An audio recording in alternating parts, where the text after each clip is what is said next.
All right, everyone, welcome. Thank you for tuning in, for listening in, for watching.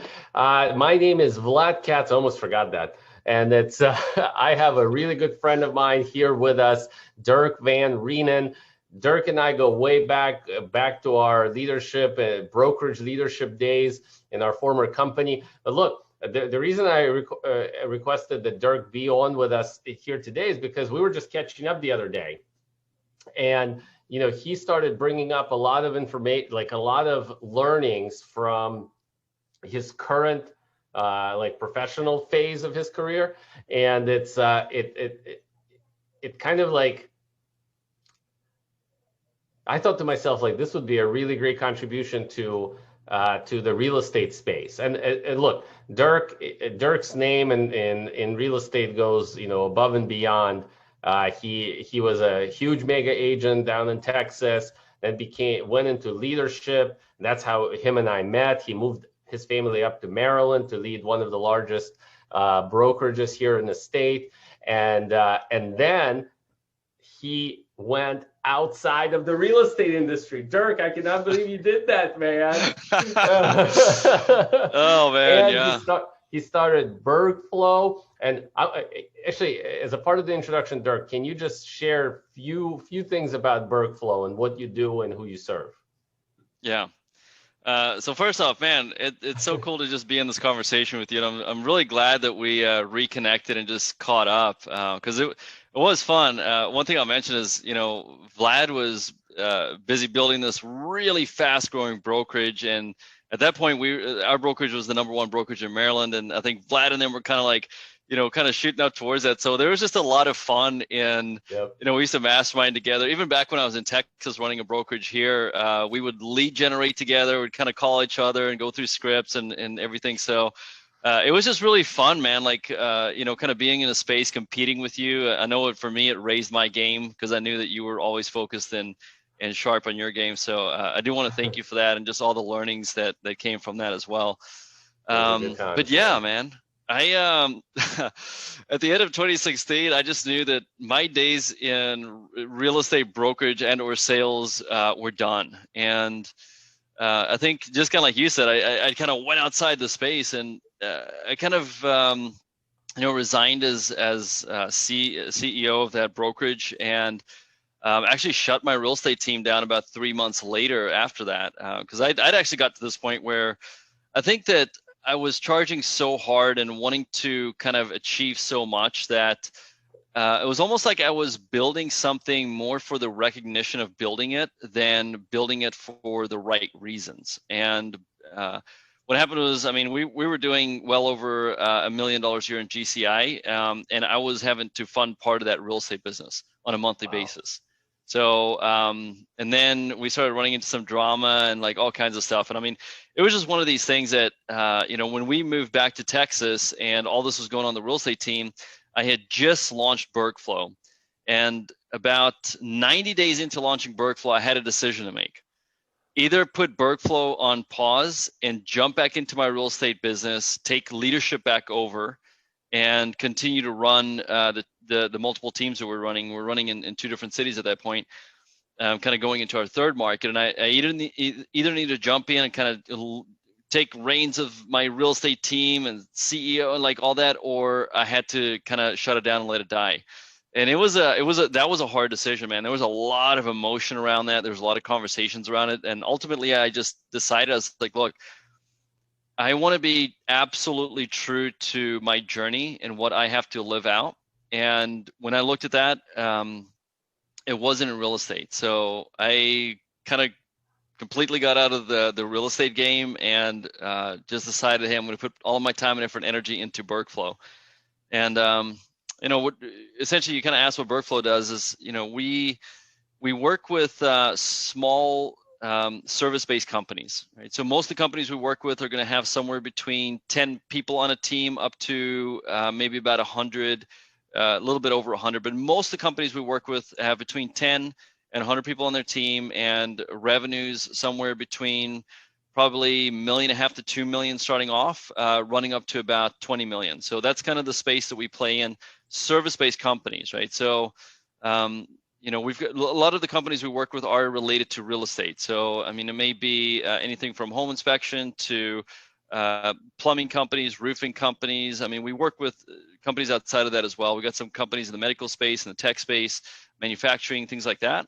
But the specialty that we do is we focus on helping companies build amazing teams, because we believe that an amazing team trumps everything else. So, and really that was a journey that I started learning back in the KW days through what used to be RSTLM.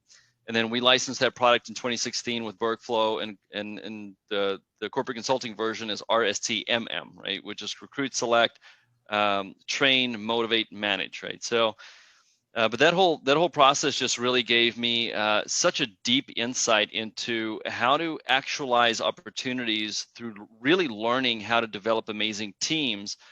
And it takes me back to the Steve Jobs quote: is that, look, truly amazing things are done by teams of people, not individuals. So that's kind of what we do, is work with companies, help them build and scale through building amazing teams. That's really cool. And one of the reasons, this conversation was kind of sparked is because you're outside of the real estate sales and real estate brokerage space, and you're still working with service-based businesses that are kind of close to real estate. And it's, there's probably some similarity and there are some differences. One of the things, look, I got into real estate space from outside of real estate. It was tech space, and there was one of the things that I remember like vividly is there were a lot of cross collaboration. Like you learn, just because you're in a tech space and you do software does not mean that you don't learn about hardware, or the other way around, like in simplistic terms. Or just because you code in Java does not mean that you don't learn about other languages, right? In real estate space, one of the things that I realized, and I don't know whether you agree with this or not, is that and the real estate professionals are this like in this secular bubble almost. It's like nobody's looking outside of the industry. And then most of the other industries look at all the other industries so that they can glean and learn from. Yeah.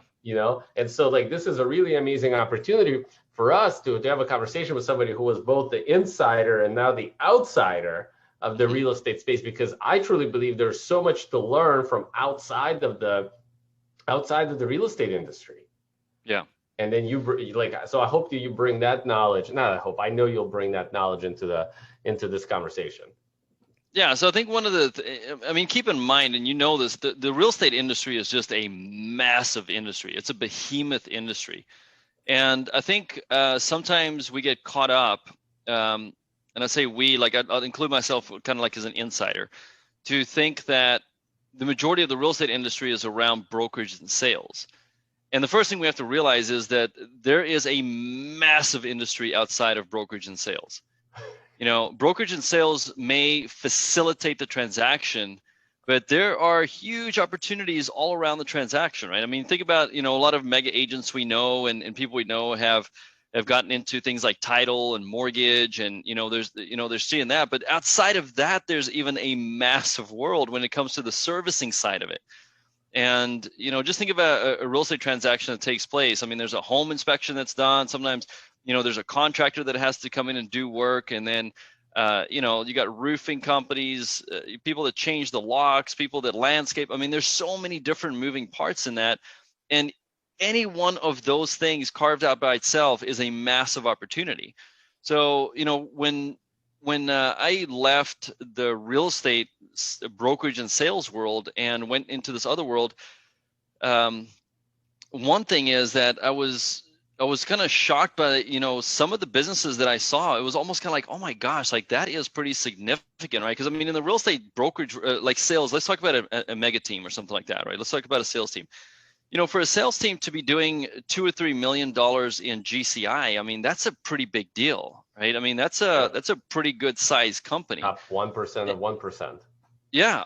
And then when I started looking at some of the other businesses, like in the service-based companies, it's like, oh, $2 to $3 million, like, that's cute kind of thing, right? Even for independently small companies, I mean, you go out and look at plumbing companies, and you find plumbing companies that are 10, 12, 15, $20 million companies, independently owned type companies, right? So the first thing we have to understand is that there are a lot of big opportunities that are happening, but a lot of times what you said is kind of where, inside the industry, it's, you kind of have this bubble of, man, like brokerage and sales, and like, it's almost like there's so much focus there that you forget how much opportunity there is outside of it, right? Yeah. And so for me, kind of exploring that world. And then the other thing that I did see, which was really kind of interesting, is that how few people are actually servicing those companies outside of the real estate space, right? When you look at the brokerage world, you've got so many tech companies and so many coaches and trainers. And I swear the real estate sales and brokerage space has more trainers and coaches in it than like any other industry in the entire planet put together. It's like everybody's a real estate coach, right? And yet when you go outside of that, you find these industries out there that have very little coaching and training and systems and processes. And I mean, a lot of mom and pops that have just been in the business for a long time figuring it out. So, for us, we really started looking at, okay, what are these companies doing? And, one of the things that I think is so impressive is, and I know that this is where I think I made a lot of mistakes in that space, is that, man, I just wanted to do it so fast.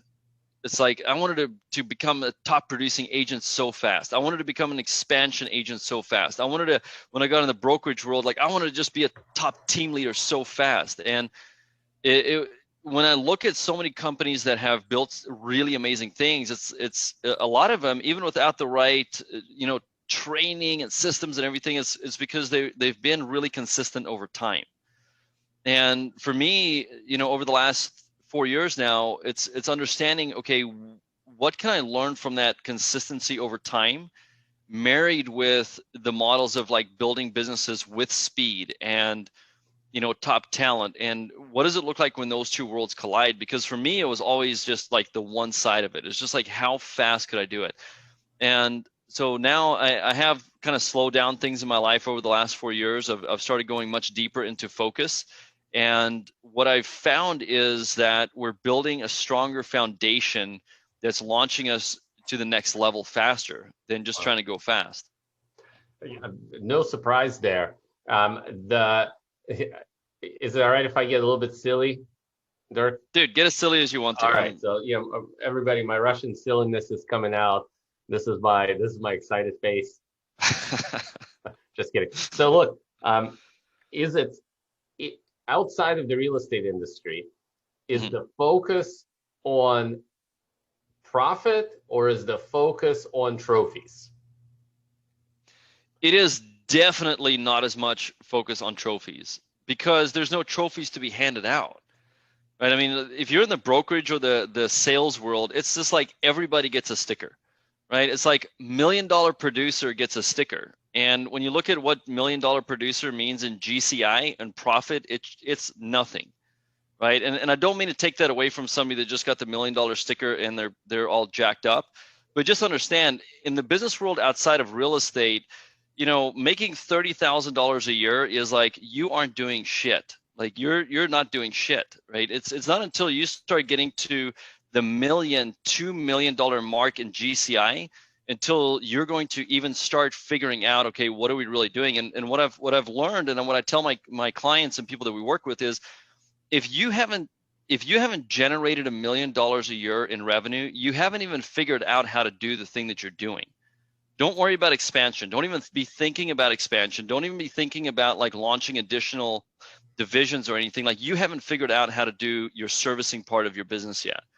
And in the real estate world, it was very opposite of that. It was like, oh, I got $2 million in GCI. We should start an expansion team, kind of thing. Like, that was just the mentality. And it was just, everything was about, oh, look, I got this listing. Oh, look, I just sold this house. Oh, look, other people outside of the real estate industry don't really work like that, man. Like, they got their heads down. They're kind of focusing. Now, I'm not saying like that's everybody, but the majority of the companies that we find are like that. I mean, they are really, because if they say, hey, nobody's there to give them an award or a sticker or a trophy or whatever it is, like, there's not that level of recognition from offices or peers or local associations and stuff like that. It's not as prevalent as it is in the real estate space. So the only thing that you got to focus on is like, hey, I got to build a really good business here. I got to get solid profitability, and I got to move towards time freedom. All right, so good. Keyword, time freedom. So what pays for time freedom is profit. It's not revenue. So it's because you can't cash in, you can't pay for your electric bill with a trophy or with a revenue slip or with a PO from a client, right? With a purchase order from a client. We pay for our lifestyles based on the profit that our business spits out. So this, by the way, I know this is probably a silly conversation for most, but I am surprised weekly on just how many real estate professionals don't focus on profitability. Okay. And yet profitability is the pathway to this idea of time freedom. So let's talk about time freedom. Okay, because this is what I'm after, not just for myself, but for everybody who is around me, because I truly believe that we start our businesses. 99% of us start our businesses so that we have freedom. Okay. And many of us start our businesses because we want freedom from a boss. We don't have a boss, but we soon figure out that we are our own boss. So it's like just a different name. We just look at the boss in the mirror, so to speak, right? So then it becomes like, okay, it's what we're going to provide for ourselves, what we're going to provide for our families, right? And I want to take the freedom, the mindset conversation for freedom, like out of the question, out of this conversation. I know it's really important, but actually talk about the mechanics of it. You got to make money. You got to bring top line. You got to make sure the top line creates bottom line, because that's the idea of starting a business. And most of us look at starting our business as a way to getting there. So you serve a lot of businesses, small businesses that probably had that idea to start with. And now you're seeing some of the mistakes and some of the successes that they're making as they move towards their idea of time freedom or financial freedom. So can you share with us some of the things that you've seen that small business owners, whether they're real estate or not, some of the mistakes that they make as they go towards their freedom? Yeah, I think, man, you said a lot of really good things in there, right? But I think here's what happens is everybody has this picture of freedom that's going to happen someday. Like when I build this kind of business or when I sell this much in real estate, then I'll have financial freedom. And the number one rule of financial freedom is the same rule of like planting a tree, right? Like when's the best time to plant a tree? 20 years ago? 20 years ago. When's the next best time? Now. It's today, right? So the thing about it is that when you're moving towards financial freedom, you have to start working on it day in and day out. The number one mistake that I've seen is that people don't understand their economic model and they don't look at their financials. And this is one thing that most people that are in sales or start businesses, entrepreneurs, are notoriously bad at financials. It's actually a very small percentage of people that are very financially astute that get into business. Most people just get into business to chase freedom or because they have an idea or they solving a problem. And now they're kind of rock and rolling. And especially when they start making money, it's like, oh, I made $400,000 a year last year. Okay, well, did you actually make $400,000 or did your business generate $400,000 of revenue? Like, what's the actual profitability that you walked away with? And look, here's the sign, right? We're getting close to December right now. Mm-hmm. In 45 days from now, when you look at your bank account, are you going to see a balance of cash in there that makes you feel good about the time and effort and energy that you spent this year? Yes or no? Because if you're looking at your bank account and it looks like, dang, that sucks, like I'm not happy with that, then you're not on the path to financial freedom, right? Mm. And the first thing you got to do is you got to figure out, okay, if it is that way, what's going on? Where am I spending my money? Most people don't know. And here's the thing, man, like if you do not absolutely direct your money where to go, it will go wherever it wants to go. It will find a way to just be spent, right? We all know that. So the first thing that I would say, whatever kind of business owner you are, I mean, I think we're talking to mostly, salespeople, teams, maybe people running brokerages here, is number one, get really tight on your monthly P&L and run a business P&L and run a personal P&L and look at both of those multiple times a month. And if you've never done this process before, don't try to figure it out yourself. Like the best money I ever spent was hiring an outside bookkeeper that ran all my financials, had access to my checkbooks, everything. And dude, the crazy thing today is we run two businesses now that are $1 million plus businesses, and I don't actually have access to a checkbook on either business. And one of the businesses, I don't even have access to the login on the bank account, right? We instilled the profit first system in both businesses. I'm a huge proponent of that, huge fan of profit first. Michael Malkowitz, if you haven't read the book, and we run profit first now. And dude, it has been a game changer for us over the last couple of years. Because one, we get our financials every month now. We're looking at them. We're drilling down how we're spending our money. We've got budgets. We're running profit first. And now we know that we have money to invest into creating passive income, on an ongoing basis, right? We are doing that thing where we're planting the little baby seeds and the little baby trees, because like David Osborne says, he's one of my mentors. He says, look, you gotta plant those seeds so the orchard can start growing, right? If you want the fruit of an entire orchard, and that's financial freedom, then you gotta constantly be investing in that and developing that. So I think whether you're in real estate or outside of real estate, if you are not actively looking at your financials every single month on the business side and the personal side, there's no way that you're on your path to financial freedom. Dude, that's so good, because it's like, we used to say what you focus on expands. And and I love what you said about, if you don't direct your money, the money will go all over the place. And it's, money is a tool, and you either got to use it, you got to either direct it, or you'll lose it. And unfortunately, a lot of small business owners and real estate agents in particular, there's just so much focus on what's next, that there's no slowdown period of actual evaluation.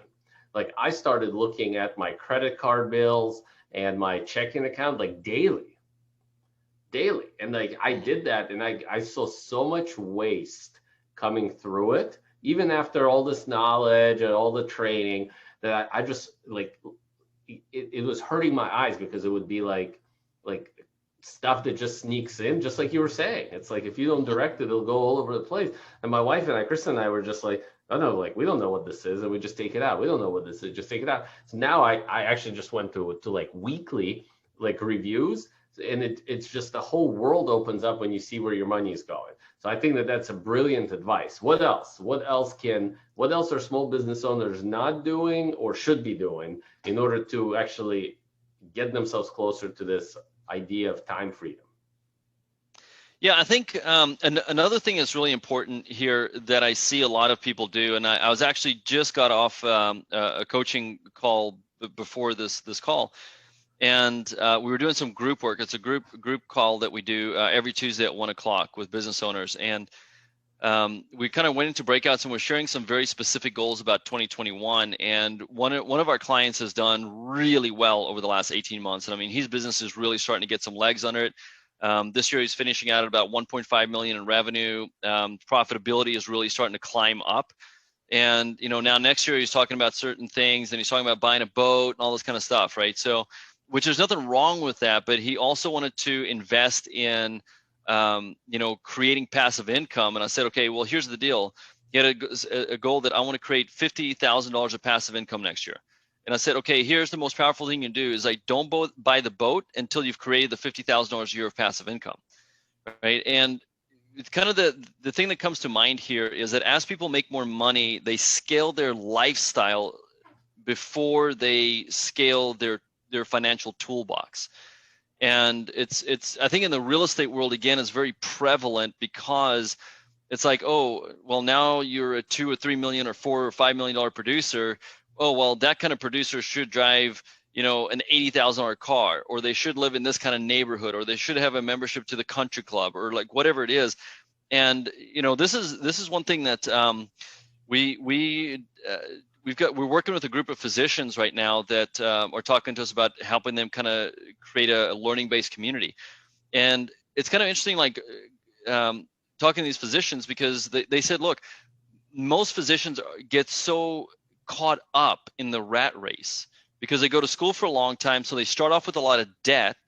And then when they start the occupation, immediately there's a status that needs to be met at every level. So it's like, hey, as soon as you finish residency and you get, you start being a doctor somewhere, a physician, it's like you got to buy in this neighborhood, and you got to drive this kind of car, and you got to join that country club. And when you look at how much money most doctors make, I mean, it's not as high as you would think. It's maybe like $200,000 to $500,000 a year. But when you start adding all those things up, plus the debt that they have, they're really not moving forward in financial freedom. So they actually get gridlocked. And we see the business owners do the same. It's they scale their lifestyle before they scale their financial model for success.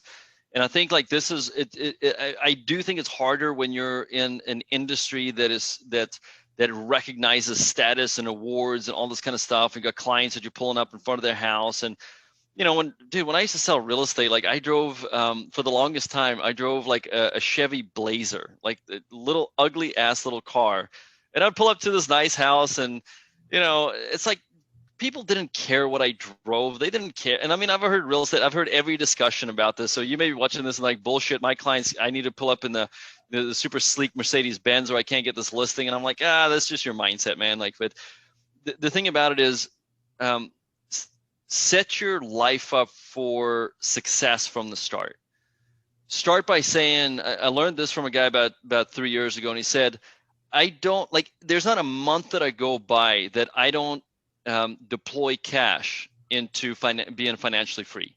Some form, doesn't matter, right? And there's some stuff that you got to save up for to buy an investment or something like that, but somehow he finds money every single month. And today, the guy is really successful. He lives in Dallas. He owns multiple airplanes. He owns multiple large ranches. I mean, the guy is financially set, right? The guy is really wealthy. And he said, look, for the longest time, he's like the only furniture I had was a beanbag, like in my apartment, my crappy apartment. And he was already a multi-millionaire still living in a crappy apartment on a beanbag, because all he was doing is he was building his war chest to invest. And I think so many business owners don't do that. The business starts doing better and they spend more, and the business does better and they spend more, and that margin stays thin. And it's like, oh, I made 100,000 this year, the margin's thin. Oh, I made $1 million this year, the margin's thin. Oh, I made 10 million this year, the margin's thin, right? Typically, you're not going to get to 10 million like being financially responsible. I think definitely you can get to $1 million or 2 or 3 or 4, because we've seen that a lot. But I mean, going to $10 million a year in revenue, you're going to start having to be smart, because you don't get there by not having the money to invest into top talent, systems, processes, everything else. And you only do that when you've been financially smart. So I think like that's another thing, is people just spend way too much without building the margins in. It's as you were talking about that, Dirk, one of the things that came up for me is like salesperson mindset versus a business owner mindset. And I think that you just outlined like, few points within the business owner mindset, and this in the investment component is certainly it comes in the business owner from the business owner mindset. So, and especially during times that we're experiencing right now, the economic system, the financial system, everything that we're experiencing right now it's first time in maybe 100 years that something to this effect has been experienced. So there's going to be a lot of really sick opportunities to actually invest. So I love the idea of a war chest. And look, the best investors in the world, from let's say Warren Buffett. Warren Buffett is sitting on $140 billion in cash. Mm-hmm. He's just waiting to pounce on wonderful companies that are going to go on sale. And then at the same time, real estate market is going really, really, really hot right now in most parts of the country. And so the agents are probably, most agents have the short-term memory. So they're saying, oh, that's going to keep going forever. Like last month is going to be this, and it just keeps going. And it's, I think that they're shooting themselves in the foot, just like any other small business owner that would be doing if they're not prepared, if they're not increasing their war chest of cash so that they can deploy it either by investing in a great teammate, right, or investing in a great business. There's going to be businesses that are going to go on sale. Yeah. There's nothing that says that real estate mega agents cannot buy other mega agents teams out. In fact, Yeah. many of them will go on sale or will close down. Well, I mean, we connected from a Facebook post, right? Because I posted that, hey, we're looking on leads to buy service-based companies in the San Antonio and Austin area, companies that are, kind of between probably $1 to $4 million a year in revenue, right? So, I mean, what we're getting ready to do is we're going to go buy companies that are ready to generate $2, $3, $4 million a year in revenue. Because one, we've started building our war chest, and secondly, we started studying how to build those kind of companies and understanding our value proposition from all the companies that we've worked with over the last 4 years, right? But we've been working for several years preparing for the opportunity that we are now going into. And I think like that's one of the differences I've seen in people that truly build next level wealth is they put the time and effort, energy into play the long game, and they're willing to delay gratification. And I mean, that's really a big theme of everything that we've been talking about today, because yes, the salesman mindset, right? The salesperson mindset is, oh, well, let's go ahead and buy that car. I just need to sell one more house a month, right? Let's go ahead and do this. I just need to, and it's kind of like they're spending money with the anticipation of then having to ramp up the activity versus saying, hey, let's do all of these things and then let's then do it, right? And I'll give you an example of this because I actually just talked to somebody.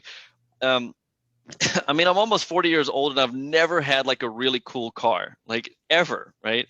And so I keep wanting to like buy a cool sports car. Like I love going fast, but I was like, I just don't feel good about, and dude, this is how sad it is. Like, I don't want to spend more than like $30,000 or $40,000 on a cool car, right? And like what I did is like, okay, to say, how can I feel good about that? I made this list over here, 7 things that I need to do to be able to buy that car. Even though I can go out today and I can buy multiple brand new, really awesome like sports cars with the cash that we're sitting on right now, it's like I don't feel good about investing in that sports car because I understand that there's so many other amazing opportunities that we need to do right now.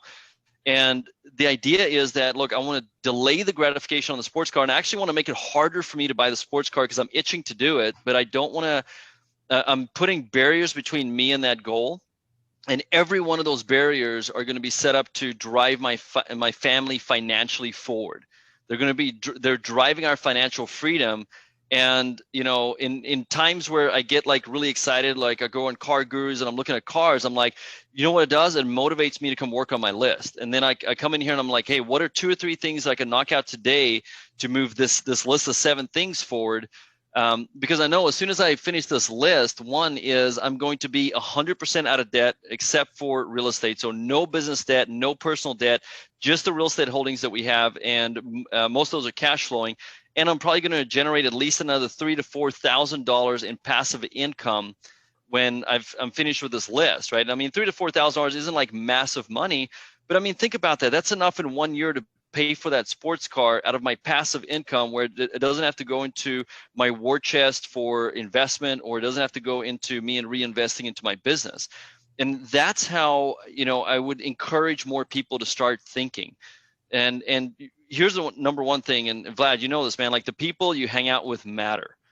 So if you are hanging out with people that loosely spend money or love to put stuff on credit cards, then you're going to tend to, it's just like, look, if I hang out with 6 or 7 people that love to drink all the time and they love to go eat greasy food and they don't work out and they just talk about sports all the time, nothing that there's wrong with that, but if that's my life, then I'm not going to be able to do the things that I want to do. So I actively have to seek out people that I can have conversations with, be around, be able to ask questions of, and also hold myself accountable to say like, look, I got to be moving my life forward. And one of the things that I found that's been really, really powerful is I've been able to, get mentored by people that I know if they don't see my response level to their mentorship, they're going to cut me out. So every time I'm around somebody like that, it just massively motivates me. And I'm like, I don't care what somebody thinks about me right now. I want to go put the hard work in. And next time I get together, I want that person to see that I moved my life forward. So, for me, like those are the things that are significant, and a lot of things that we work with companies on, right? So yeah, just my thoughts, man. I'm Well, dude, amped, dude. I get so pumped about this Yeah, conversation. you're a contribution to anybody that you work with. So again, it's like it's the reason I wanted to have this conversation with you. And one of the things that I'm clear on is that you are clear on what your life is about and what you want to accomplish in your life. See, when that's missing, then it can feel like you're blowing, one is blowing in the wind, right? Hmm. And then Yep. it's kind of like your money is kind of like here and there, or it's not here, it's not there. And like you are crystal clear that at this point in your life, when you say yes to something, you're automatically saying no to something else. And it's Hmm. like you saying yes to that toy car will be saying no to investment opportunities for you, for Kristen, for your kids, like for your entire family, right? That you, because you don't have that money, you automatically say no to the upcoming potential investment opportunities. So I think it's a really cool discipline to have. And you know what I always say is that freedom ain't free. Hmm. And That's right. it's like you got to pay a price, and most people don't want to pay the price. However, once they realize that because they're not paying the price, they're getting something that's not going to work for them, Hmm. that's when it starts clicking. They're like, oh crap, my life is not going the way that I want it to go. I think I'm going to the West Coast and I'm actually heading east. It's like it like there's something, and maybe you can shed some light on this because you've worked with so many people inside outside of real estate. Is like at what point does somebody wake up to that clarity that you have? Man, I don't know. I think it's different for different people, right? I think it depends on how hard-headed you are. Like I'm pretty hard-headed. So, for me when I first realized that, I mean, I had hit rock bottom like back in like 2008, 9, 10. I used to be in the ski and snowboard industry, like in snow sports. And in 2008, I lost my business, right? So, I mean, it put me $300,000 in debt. I had nothing to show for it. And, for the next 4 or 5 years, man, I worked, 80, 90, 100 hours a week, 6, 7 days a week. I was hardly ever home with my wife, Kristen. And, when Jackson was little, I was hardly ever home. Almost got a divorce during that time. I mean, just fighting, financial hell. And that's when I woke up, when I hit that level of disparity. And sometimes, like, I'm actually thankful that I hit that level of, kind of financial mess that early in my life, because it started a new journey. Now, for me, it took a lot of years to even just climb out of that mess. And then, probably over the last 3 or 4 years is where I've really started learning the importance of authentically living my journey. Because even though I was kind of on this upward trajectory, right? Um, I don't feel like I was truly living my journey. I wasn't living my truth, my Mm. authenticity. And when I made the decision in 2016 to just kind of jump out of like the world that I was in and kind of do something completely different, like that's one thing that I made a commitment to, is that I want to truly do work that I believe matters, with people that I believe matter, and with people that actually truly want to also be on their journey of living that out. And for me, like, that's been the biggest blessing. So I think for different people, I think some people can kind of look at some things, some indications in their life and say like, hey, some things are off. I need to really make some changes. But I think for most people, it comes from a really hitting a point of pain.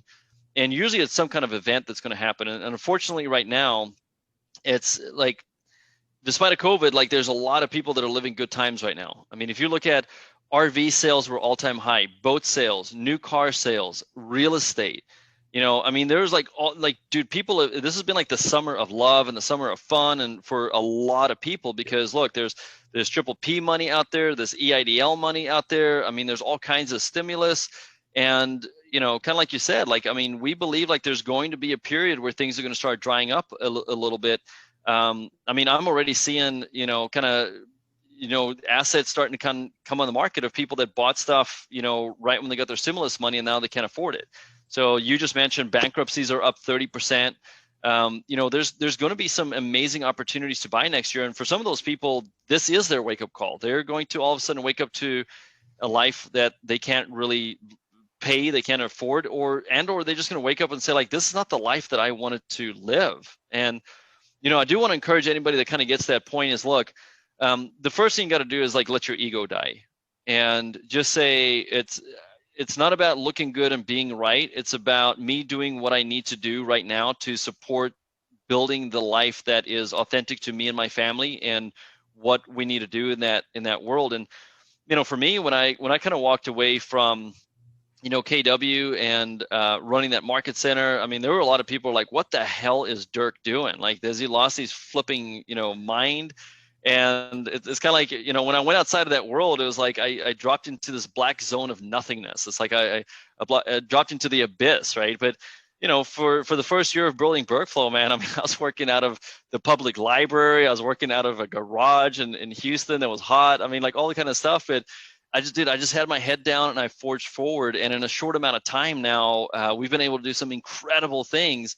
But I truly believe it's because I was willing to course correct when I knew that I wasn't on the right path. And I want to encourage anybody that's listening to this, if you feel like you are not on the right path, whatever that looks like in your life, be willing to explore what that means and what it would look like for you to get on the right path. And it's not easy, but nothing ever truly worthwhile is easy. I want people to understand that. So, yeah, if you feel like a change is needed, man, like explore what that looks like, and or call Vlad and talk to Vlad, because Vlad is a ninja when it comes to like helping people gain clarity and exploring change and stuff like that. So, yeah, man. Thank you for that, brother. I'm just not afraid of asking tough questions, right? But that's it, dude. That's it. Most people are not willing to explore the tough questions within themselves. So, it helps when you sit down with somebody to ask you the tough questions and you say, I haven't thought about that. I don't know why that's important. I don't know why that's not important. I mean, like, when you get, like you said, when you get clarity, that's when everything can change. Yeah. And I hope that whoever's watching and listening is like, don't let yourself hit rock bottom. Start fighting or start that process now. Because look, for you, be smarter than what I was. Yeah. And I think a lot of people are waiting for that type of like desperation moment, or they don't know they're waiting for it. But look, you can create a desperation moment for yourself without, being, on the brink of bankruptcy and having hundreds of thousands of dollars in debt. Like the time is right now. And if somebody doesn't have the urgency that like Dirk just exhibited, like if somebody doesn't have that passion for like getting to your financial goals, helping people reach their financial goals, like, look, you can create it. You can start now. So I have one final question as we wrap up, Dirk. Cool. What does freedom mean to you? Yeah, I love this question because I ask people this question all the time too. So it's something that I love. But for me, freedom is this, right? It's truly being able to learn, grow, work, play, and contribute on my terms. So for me, it's not about like, freedom is not for me like laying on a beach somewhere, or I still want to work, but I want to work in a mode where I have freedom. And that means for me is like, I love going to work every day and I don't ever have to feel like it's work. It's being able to learn without being forced to learn. Like, I want to learn, I want to grow, I want to play, I want to do amazing things. And I want to be able to do it on my terms. And, I just got back from this kind of little solo trip that I was on. And, all day yesterday, I have this like tiny little mini off-road trailer, this little tiny camper, and I was in the middle of nowhere, off the grid. And luckily I had cell phone signal there, but I did all of my calls from outdoors yesterday. And like I had like 30 minutes between calls, and I was at this mountain biking ranch, and I'd go ride my mountain bike for 30 minutes and come back and get back. And I was like, I love that I'm able to do that work-wise today, that I can work really from anywhere and continue to lead my teams that are running companies and work with our clients. That is freedom to me. It's not that I don't want to work. Like, I love working, but I want to work and learn and grow and play and contribute on my terms. That's what freedom means to me. That is so cool. And so like, I love that clarity. And so if anybody watching or listening, like, start getting clarity in what does freedom mean to you, because somebody like Dirk, and I'm no speaking for you, so I hope you're all right with that, is like, you will measure your decisions against that level of clarity or against that idea of freedom. And then that makes it simple, right? It's like, is that getting me closer to it, or is that taking me away? And if it's taking me away, you're doing something else. And there's power in saying no. Yeah. There's Well, here's power. the thing: if you're not clear, and I know that you know this at a really deep level, right? But if you're not clear, you're not going to understand what like having integrity and having authenticity means. Because if you are authentic and you have integrity, then saying yes or no becomes very easy, because you understand, and that's not, I'm not saying like always do the right thing, but I'm saying like do what is authentic to your path. Like that's what I mean by integrity, is saying like, look, if I say that this is important to me, then I know what to say yes to and what to say no to make sure that that happens, right? So I would encourage people just to dive into clarity and dive into being you as much as possible, man. Like, you know, that's important. Well, dude, Dirk, thank you. Thank you from the bottom of my heart for spending, spending time with us and contributing your knowledge and experience and expertise, man. You're a walking contribution, so I'm not surprised that you're having massive level of success. And it's really cool to see that your massive level of success is coming from helping others attain their massive levels of success. It's like, it's what makes the world go round. So I appreciate you being with us, man. Awesome. Thanks for having me, Vlad. Thank All you. right.